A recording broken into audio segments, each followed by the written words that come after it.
So ఈరోజు నేను మాట్లాడాలనుకుంటున్న అంశము యోధిని ఆత్మ కలిగి ఉండుట, having a spirit of a warrior. Amen. ఎంతమంది నమ్ముతున్నారు దేవుడు మనకి ఒక యోధుని ఆత్మ కలిగించారని, వీరుని ఆత్మ మనలో ఉందని?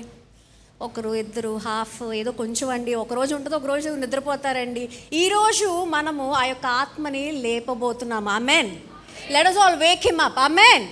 ఈరోజు ఆ వారియర్ని మనం ఈరోజు లేపబోతున్నాం. మనం వెళ్తున్నప్పుడు భయంతో లేకపోతే కంగారుతో కాదు, కానీ వీరుని ఆత్మ కలిగి వెళ్ళాలనేది నా యొక్క ఆశ. మీ పక్క వారికి చెప్పండి, లేపుదామని చెప్పండి. ఆమెన్.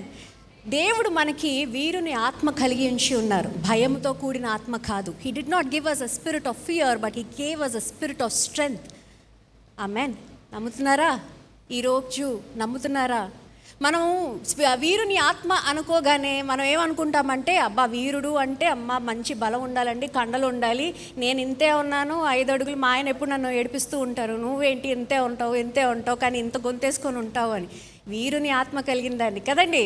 సో ఎక్కడైనా సరే మనం బలం ఉంది, ఇంత మసిల్స్ ఉన్నాయి, లేకపోతే ఇది అది ఉన్నాయి, లేకపోతే చాలా ఉద్రేకంగా వాళ్ళు ముందడుగు వేయాలి, ఏం ఆలోచించకుండా ముందడుగు వేసే వాళ్ళు వీరులు అని అనుకుంటూ ఉంటాము. కానీ క్రమశిక్షణ, దేవునిపైన విశ్వాసము, దానిపైన వారి యొక్క ఉద్దేశం వైపు నడవటము, అది కూడా వీరిని యొక్క ఆత్మలో కలిగి ఉండాలి. ఆమెన్. క్రమశిక్షణ లేకుండా, విశ్వాసము లేకుండా, దేవుని పైన ప్రేమ లేకుండా, దేవుని యొక్క ఆత్మ కలిగి లేకుండా ఉండటము వీరత్వము కాదు. Lot of times we think that being masculine or చాలా బలముగా కనపడడం అంటే దే ఆర్ వారియర్స్ అని అనుకుంటూ ఉంటాం. కానీ మనం బైబిల్లో కూడా ఎన్నో చూస్తూ ఉంటాము, అలాంటి వ్యక్తులు ఓడిపోవడము చూసాము, వీరుని ఆత్మ, దేవుని యొక్క ఆత్మ కలిగిన వాళ్ళు గెలవడము కూడా చూసాము కదండి. ఆమెన్. సో ఈరోజు నేను 4 లక్షణాలు మాట్లాడి నేను వెళ్ళిపోతానండి. 4 points that I want to talk about how God has given us a spirit of a warrior and not of fear. 4 లక్షణాలు ఉన్నాయని నేను ఈరోజు మాట్లాడబోతున్నాను. మొట్టమొదటిది ఏంటంటే, వారు భయానికి లోనై పనిచేయరు. వీర ఆత్మ కలిగిన వారు, దేవుని యొక్క ఆత్మ కలిగిన వాళ్ళు భయముకు లోబడి పనిచేయరు. చాలాసార్లు మన జీవితంలో మనం అనేక నిర్ణయాలు భయానికి లోబడి మన యొక్క నిర్ణయాలు మార్చుకుంటూ ఉంటాము, మరి యొక్క దారులు మళ్లించుకుంటూ ఉంటాము. అమ్మో అక్కడికి వెళ్తే ఏమైపోతుందో అని భయపడి మనం వెనకడుగు వేస్తూ ఉంటాము. But when you have a spirit of a warrior, when you have God's spirit in yourself, you will not go back out of fear, you will not operate out of fear. మనం ఆ యొక్క భయానికి లోబడి మనం పనిచేయం. మనకి బైబిల్లో చూసినట్టయితే అతి గొప్ప వీరుడు దావీదును మనం చూసినట్టయితే, అక్కడ దావీదు చేసిన పని గొలియాతును ఓడించడమే కాకుండా దానికన్నా మునుపు ఇంకొక పెద్ద పని చేశాడు. ఏంటో చూద్దామా? సమూయేలు మొదటి గ్రంథము 17:47 17:47 చూద్దామండి. అప్పుడు యెహోవా కత్తి చేతను ఈట చేతను రక్షించువాడు కాదని అందరూ తెలుసుకుందురు, యుద్ధము యెహోవాదే, ఆయన మిమ్మును మా చేతికి అప్పగించునని చెప్పాను. ఎప్పుడు చెప్పాడండి? యుద్ధం చేసిన తర్వాత చెప్పాడా? వెళ్ళకన్నా మునుపే చెప్పాడు. ఆమెన్. ఎంతమంది మనం యుద్ధంలోకి వెళ్ళకన్నా మునుపే మన యొక్క విజయాన్ని ప్రకటిస్తున్నాము? How many of us are declaring victory over our battle before we even enter the arena? అమ్మో అక్కడికి వెళ్ళిన తర్వాత చూద్దామండి, అక్కడికి వెళ్తే ఏమవుతుందో అండి అని మనం భయపడుతుంటాం. కానీ దావీదు ఆ యొక్క గొలియాతును కొట్టకన్నా మునుపే, ఆ యొక్క గొలియాతుని చంపకన్నా మునుపే తను ఆ యొక్క విజయాన్ని ప్రకటించాడు. He told that, you know what, God is already given you into my hands. నాకు ఇంకా భయం ఎందుకు? తనకి భయం ఉన్నా సరే ఆ యొక్క భయానికి లోబడి పనిచేయలేదు. ఎందుకంటే తనకి అర్థమైన విషయం ఏంటి అంటే, అక్కడ తన శక్తి కాదు, తన చేతిలో ఉన్న ఆ యొక్క వెపన్స్లో ఉన్న శక్తి కాదు, కానీ దేవుని యొక్క ఆత్మ ద్వారా. అందరూ చెప్పండి, దేవుని యొక్క ఆత్మ. దేవుని యొక్క ఆత్మ ద్వారా నేను ఆ యొక్క విజయము నాకు లభిస్తుందని తను నమ్మకంతో ముందడుగు వేశాడు. మనం ఎంతమంది అలాంటి నమ్మకంతో ముందడుగు వేస్తున్నామని ఒకసారి ఆలోచించాలి. మనం భయానికి లోబడి, భయానికి లొంగిపోయి మన యొక్క దారులు మళ్లించుకుంటున్నామా? మనం భయానికి ఏమైపోతుందో అన్న కంగారులో మన యొక్క విలువల్ని మనం వదిలేసుకుంటున్నామా? మన యొక్క లక్ష్యాన్ని వదిలేసుకుంటున్నామా? ఉద్దేశాలని వదిలేసుకుంటున్నామా అనేది ఒకసారి ఆలోచించాలి. But God is telling you that I have not given you a spirit of fear. నేను మీకు భయపడే ఆత్మని ఇవ్వలేదు, వీరుని ఆత్మనిచ్చాను. ఎందుకంటే మీలో ఉన్నది నేను. యుద్ధాన్ని ఎవరు గెలుస్తారండి? దేవుడే గెలుస్తారు. Today, I want you, when you are walking out of this place, I want you to declare victory over your enemy already, before even facing him. మీరు ఆ యొక్క శత్రువుని ఎదురించకన మునుపే, ఆ యొక్క యుద్ధాన్ని ఎదురించకన మునుపే దానిపైన మీరు గెలుపుని ప్రకటిస్తూ వెళ్ళాలని నా ఆశ. ఆమెన్. పక్కవారికి చెప్పండి, విజయం మనదే. ఆమెన్. తర్వాత చూద్దాం, 51 చూసినట్టయితే అక్కడ ఏం చేశాడో చూద్దాం. వాడు బోర్ల పడగా దావీదు పరుగెత్తిపోయి ఫిలిస్తీయుని మీద నిలుచున్నాడంట. ఇక్కడ ఫిలిస్తీయుని అక్కడ ఆ యొక్క గొలియాతు పడిపోయిన తర్వాత తను దావీదు నా పని అయిపోయిందని వెనక నుంచోలేదు, ఎవరో ఒకరు వచ్చి చూసుకుంటారని నుంచోలా. He ran and stood over him. తన మీద నుంచోవడం అంటే ఆ యొక్క శత్రువు పైన అధికారము తనకి వచ్చింది. He won over the enemy. He gained dominance over the problem, over the battle. వీరుని ఆత్మ కలిగి ఉండుట అంటే మధ్యలో వదిలేసి వెళ్ళిపోవడం కాదు, పూర్తి చేయటం. Amen. He not only won the war, but he also gained dominance over the enemy. అది చాలా అవసరం. రెండో విషయం చూసినట్టయితే వారికి అపారమైన పట్టుదల ఉంటుందంట. ఏముంటుందండి? అపారమైన పట్టుదల. మనకుందా అపారమైన పట్టుదల? ఉంది. మనందరం వీరులం కదా, right? We all have that in our hearts. వారికి అపారమైన పట్టుదల ఉంటుందంట. మనం చూసినట్టయితే చాలామందికి it is everybody want quick success. చాలా తొందరగా విజయం కావాలి, అలా తొందరగా వెళ్తూ ఉంటాము. ఏదైనా అడ్డొచ్చిందంటే అంతే తొందరగా పడిపోతాము, అంతే తొందరగా వెనక వెళ్ళిపోతూ ఉంటాము. కానీ అపారమైన పట్టుదల కలిగిన వాళ్ళు పడిపోయినా సరే లెగిసి ముందుకు వెళ్తూ ఉంటారు. వీరుని ఆత్మ కలిగి ఉండుట అంటే అది.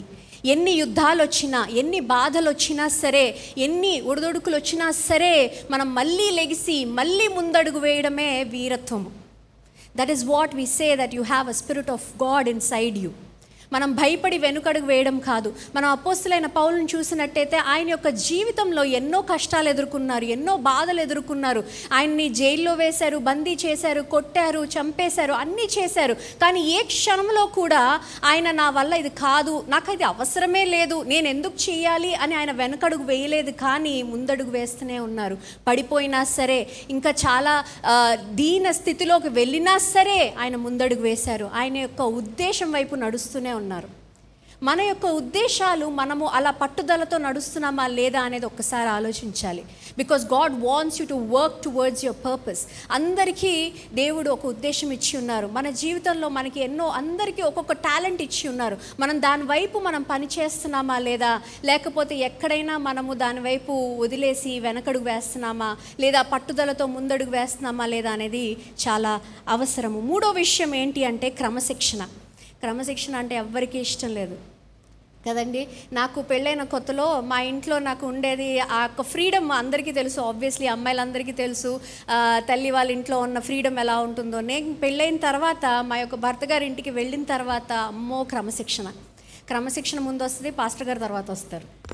ఆయన పొద్దున 6ంటికి అయితే నేను ఫస్ట్లో లేసేదాన్ని కాదు. 8, 8:30, 9 కదా లెగచ్చులే అని అనుకుంటే ఈయన 6ంటికి లేచిపోయి అన్ని పనులు చూసుకుంటూ ఉండేవారు.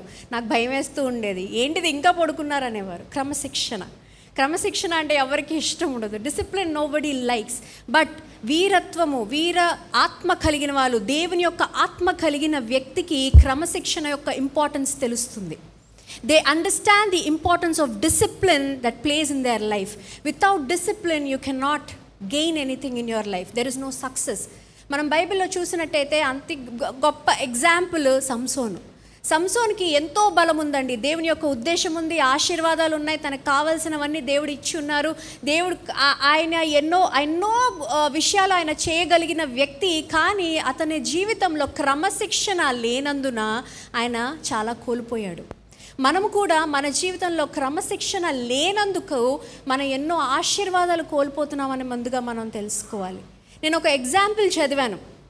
దే ఆర్ టూ మెన్, 2 వ్యక్తులు ఉన్నారంట. వారు ప్రతి ఆదివారము జిమ్కి వెళ్ళి ఒక 3-4 గంటలు బాగా హెవీ వర్కౌట్ చేసేసిన తర్వాత they use to go back home. వారి ఇంటికి వెళ్ళిపోయిన తర్వాత ఒక వీక్ ఆన్ వీక్ చూస్తే మొదటి వ్యక్తి చక్కగా ఆరోగ్యంగా మసిల్స్ అన్నీ బాగానే ఉన్నాయంట. కానీ రెండో వ్యక్తి బలహీనంగానే ఉన్నాడంట. ఎందుకు అని చూస్తే మొదటి వ్యక్తి ఆ యొక్క జిమ్కి వెళ్ళిన తర్వాత కూడా అక్కడికి వెళుతున్నందుకు ఆ యొక్క క్రమశిక్షణని మండే నుంచి సాటర్డే వరకు కూడా ఫాలో చేశాడు. వెరాజ్ ద సెకండ్ పర్సన్, నేను ఆదివారం ఎలాగో వెళ్ళి నేను చేస్తాను కదా, సో మండే నుంచి సాటర్డే వరకు ఏమైనా తినేయచ్చు అని అనుకున్నాడంట. Because he did not have discipline. మనం కూడా చాలాసార్లు ఆదివారం ఎలాగన్నా చర్చ్కి వెళ్తాం కదా, ఆరాధన చేస్తాం కదా, ఈ మండే నుంచి సాటర్డే వరకు ప్రార్థన చేయకపోయినా పర్వాలేదులే, లేకపోతే మనం ఇష్టం వచ్చినట్టు ఉండొచ్చులే, ఆదివారం వెళ్ళి ఎలాగన్నా క్షమాపణ అడిగేస్తాంలే అని అనుకుంటే మనము బలపడము దేవునిలో. But when you carry the same discipline week on week every day, then you will start becoming strong. Amen. పక్కవారికి చెప్పండి, బలపడండి దేవుల్లో అని. ఆమెన్. బలపడాలి. They understand the concept of discipline. మనం అక్కడ చూసినట్టయితే క్రమశిక్షణ కలిగి ఉండటం చాలా అవసరము. ఒక వీరుని ఆత్మ కలిగిన, దేవుని యొక్క ఆత్మ కలిగిన వ్యక్తి క్రమశిక్షణని ఎప్పుడు కూడా పక్కన పెట్టరు.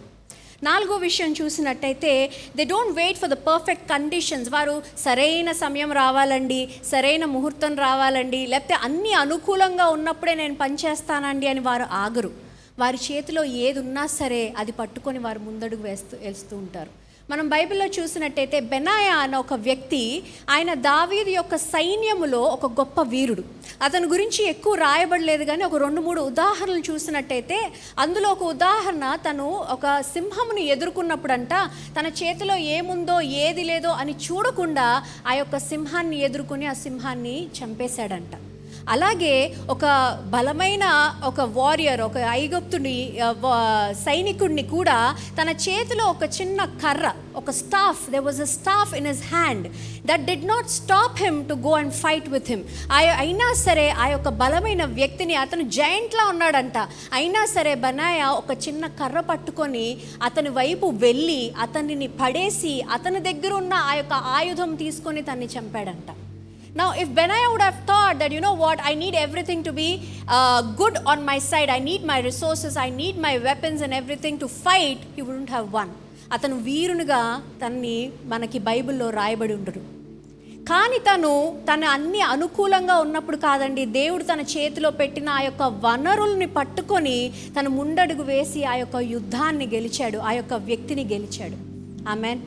మనము మన జీవితంలో ఎలా ఉన్నాము అనేది ఒక్కసారి ఆలోచించాలి. మనం తెలుసుకోవాల్సిన విషయం ఏంటంటే, మనందరికీ కూడా అప్స్ అండ్ డౌన్స్ ఉంటాయి. We all face a lot of hurdles. We all have our emotions going high and low. వీరుని ఆత్మ కలిగి ఉండడం అంటే, అమ్మో అసలు భయపడకూడదు, నాకు ఎటువంటి హర్ట్ అవ్వకూడదు, నేను బాధపడకూడదు, ఏడవకూడదేమో అని కాదండి. అవన్నీ ఉన్నా సరే దేవుని పైన విశ్వాసంతో ముందడుగు వెళ్ళడము దేవుని యొక్క ఆత్మ కలిగి ఉండటం. Amen. We all have a spirit of a warrior inside us. కానీ మనం ఏం చేసామంటే, చక్కగా దుప్పటి కప్పి విండోస్ అన్నీ క్లోజ్ చేసి కర్టన్లన్నీ మూసేసి పడుకోబెడుతున్నాం. ఈరోజు మనం వారిని ఏం చేస్తున్నామండి? అందరూ చెప్పండి, లేపండి అని చెప్పండి. అందరం లెగుస్తామా? అందరం ఒకసారి మన కాళ్ళ మీద నుంచుందాము. Let us all stand up onto our feet. ఈరోజు let us all wake him up. మన యొక్క నిద్రపోతున్న ఆ యొక్క ఆత్మని లేపుదామా? దేవుడు మనలో ఉంచిన ఆ యొక్క ఆత్మని లేపుదామా? ఆ యొక్క ధైర్యాన్ని లేపుదామా? ఏ భయంతో అయితే మీరు వెనకడుగు వేస్తున్నారో, ఈరోజు ఆ భయము పైన మీరు విజయము ప్రకటించును గాక.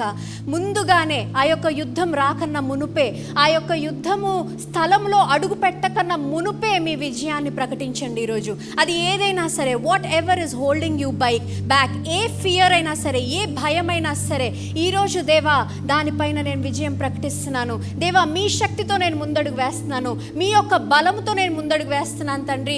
దేవా నా చేతిలో ఉన్న వనరులు కాదు, నా చేతిలో ఉన్న ఆయుధాలు కాదు, కానీ తండ్రి మీ శక్తి, మీ ఆత్మ నాలో ఉంచమని ప్రార్థన చేద్దామా? ఈరోజు దేవుడు చెప్తున్నారు, wear your full armour of God. ఈరోజు ఆ యొక్క సర్వాంగ కవచము ధరించుకొని ముందడుగు వేద్దామా? ఎందుకంటే యుద్ధము ఆల్రెడీ దేవుడు గెలిచేశారు. యుద్ధము యెహోవాదే. ఈరోజు మీరు ఏ యుద్ధాలతో అయితే బాధపడుతున్నారో, ఏదైతే మిమ్మల్ని వెనకడుగు వేస్తుందో, ఏదైతే మిమ్మల్ని భయపడుతుందో, ఈరోజు మీరు దాని వైపు చూసి ఆ యొక్క గెలుపుని ప్రకటించాలని నేను కోరుకుంటున్నాను. Gain your victory over your fears today. ఆ యొక్క భయము వైపు మీరు గెలుపుని పొందండి. ఈరోజు ప్రార్థన చేద్దామా? అడుగుదామా? ఒక్కసారి అందరం కూడా let us open our mouths and ask God for strength today. ఎవ్వరు కూడా మౌనంగా ఉండకుండా దేవా ఈరోజు నేను నా భయంకు లోబడి నేను నిర్ణయాలు తీసుకోవాలనుకోవట్లేదు తండ్రి. దేవా మీ శక్తితో ఈరోజు నేను ఇక్కడి నుంచి వెళ్ళాలనుకుంటున్నాను తండ్రి. దేవా దీవించుము, ఆశీర్వదించుము తండ్రి ప్రతి ఒక్కరిని తండ్రి. ఎవరైతే ఈరోజు వారి యొక్క హృదయం విప్పి వారి యొక్క భయాల్ని మీ ముందు పెడుతున్నారో తండ్రి, వారి యొక్క యుద్ధాల్ని మీ ముందు పెడుతున్నారో తండ్రి, దేవా వారి ప్రతి ఒక్కరికి జయము కలిగించమని ప్రార్థన చేస్తున్నాం తండ్రి. వారి జీవితాల్లో ఏదైతే తండ్రి వారు బాధపడుతున్నారో, ఏదైతే తండ్రి వారిని పీడిస్తుందో ప్రతి ఒక్క దానిపైన ఈరోజు వారికి జయమును ప్రకటించమని ప్రార్థన చేస్తున్నాం తండ్రి. అడుగుదామా అందరం కూడా మన యొక్క నోర్లు విప్పి. దేవుడు ఈరోజు మన యొక్క మధ్యలో ఉన్నారు, ఆయన యొక్క సన్నిధి మన మధ్యలో ఉంది. Let us all take his presence into our hands, into our hearts.